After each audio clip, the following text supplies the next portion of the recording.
You ever wake up thinking the worst part of your day is going to be a lukewarm cup of coffee, then 5 minutes later you're standing on your porch watching a grown woman drag your disabled daughter across the driveway, screaming about rules?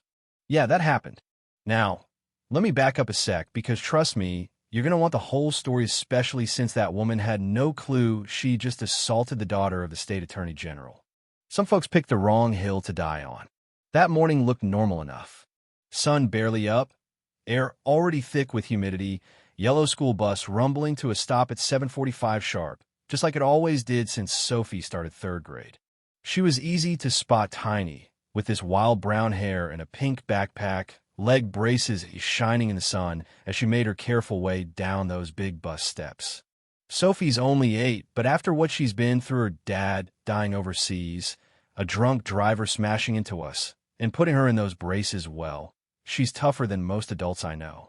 That kid just keeps on smiling, moving forward like it's all just one more obstacle to outsmart.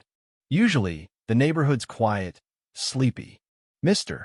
Thompson, the bus driver, always waits an extra minute for Sophie, gives her a wave that's half encouragement, half secret handshake. The teachers know her friends treat her like anybody else, and for 3 months, we almost believed we belonged. But if there's one thing I've learned, there's always somebody who can't stand to see happy kids who aren't exactly like theirs. Enter Karen Mitchell, president of the Willowbrook Estates HOA, self-proclaimed guardian of order. She comes strutting across the street, high heels and hair sprayed, so hard it might crack if she blinked too fast. Excuse me, little girl." Her voice could shatter glass.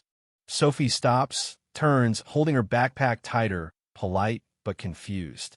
Kara doesn't even look at me, just zeroes in on Sophie, wagging a finger.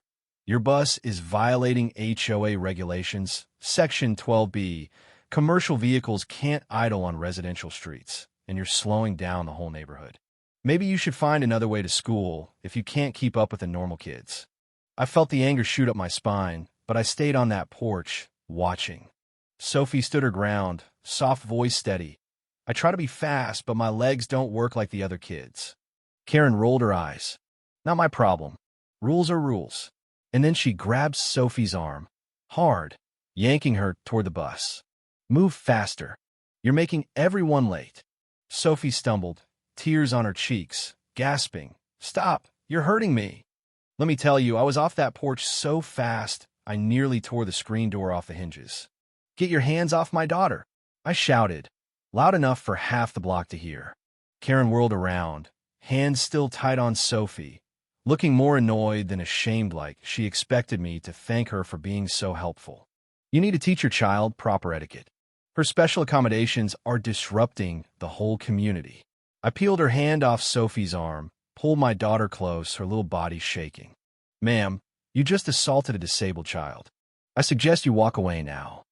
Karen gave this bitter little laugh. "Don't be dramatic. I was just encouraging her to move faster. Maybe this isn't the community for you." Something in me clicked.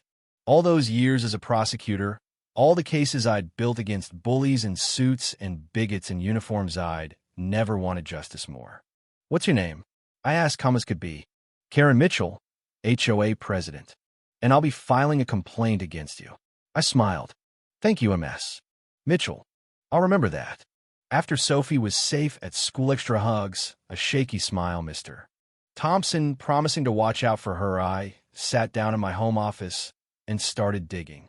Karen Mitchell, HOA president, property management mogul, queen of petty complaints. I started pulling records, county clerk filings, court cases, online reviews. And there it was, complaint after complaint from families with disabled kids, elderly folks threatened with fines, veterans forced out for disturbing the peace.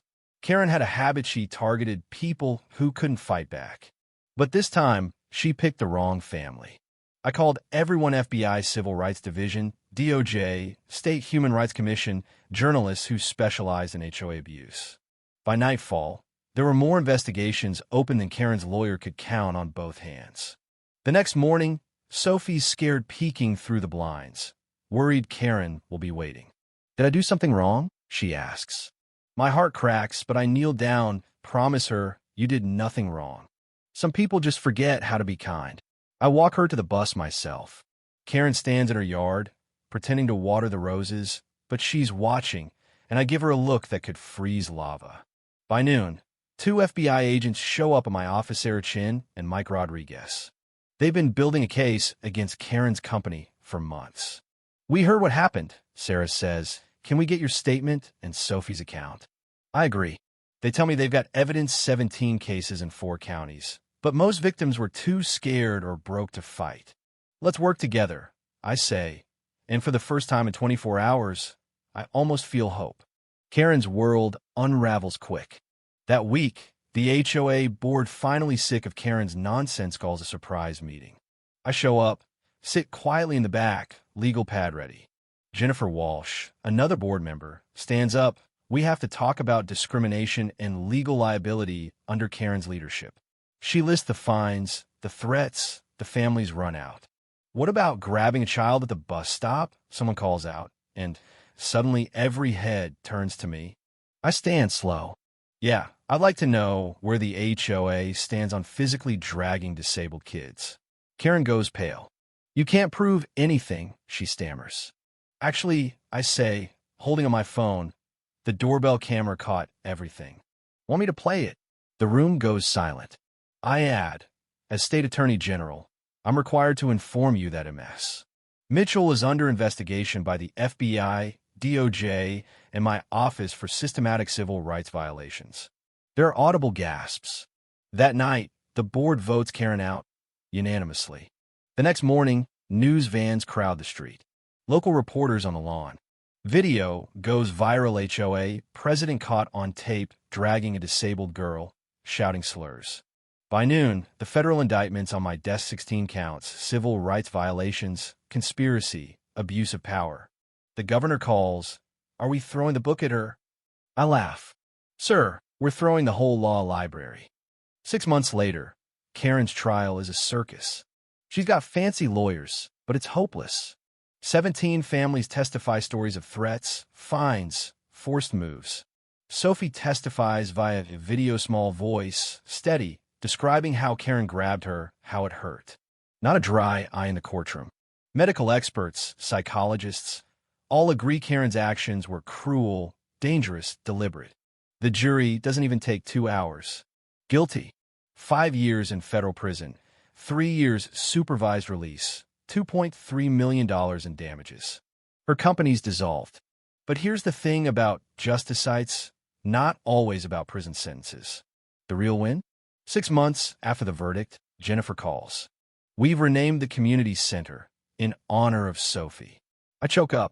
The Sophie Martinez Inclusion Center. That night, Sophie and I walk down to see the new sign. She traces her name, beaming. Mommy, does this mean kids like me will know they're welcome? Yes, sweetheart. That's exactly what it means. Later, Sophie says, I'm glad that lady was mean to me because you helped all the other families she was mean to. Sometimes bad things have to happen for good things to come after, right? I just hold her tight, thinking how much I've learned from my own kid. Now, a year on, Sophie rushes to the bus, no fear, just excitement. The new driver tells her to take her time. The other kids watch her, learn about patience, about kindness. Some even tell their parents they want to help kids like her when they grow up. Karen?